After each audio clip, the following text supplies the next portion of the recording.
आदमी को लेकर और 10 आदमी को ले जाकर किसी एक आदमी पे, ये कौन सी मर्दानगी है, ये कौन सा ताकत है भाई कि 10 बाउंसरों को ले जाकर और आप किसी को होटल में घेर लेते हैं। मैं नहीं बोलना चाहता था और मैं नहीं भी बोलता, बट वो वीडियो देखा तो मुझे थोड़ा सा बुरा लगा कि नहीं, एक ब्राह्मण कुल के। Hey guys, welcome to my YouTube channel. दोस्तों, आप लोग देख रहे हैं एनके भोजपुरी। अगर आप लोग हमारे चैनल पर नए हो तो चैनल को सब्सक्राइब और वीडियो को लाइक जरूर करना। तो दोस्तों, आपको बता दें कि महेश पांडे जी के साथ जो भी हुआ, मान लो कि एक यूट्यूबर से पवन सिंह डर गए और अपनी टीम को भेजकर किडनैप करा रहे हैं और एक गलत उनका वीडियो बनाया महेश पांडे जी का।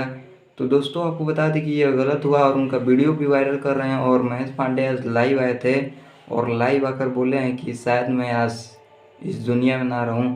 और खेसारी लाल यादव ने भी आकर कुछ बोला है उनके बारे में।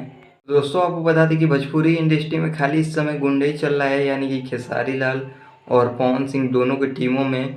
आपको बता दें कि ऐसे ही चलेगा तो भोजपुरी इंडस्ट्री कई साल पीछे चली जाएगी और इसका कोई भी आगे लेवल नहीं जा पाएगा और ना ही कोई ले जा पाएगा। और इसी तरफ करेंगे तो पवन सिंह भी चुनाव नहीं जीत पाएंगे।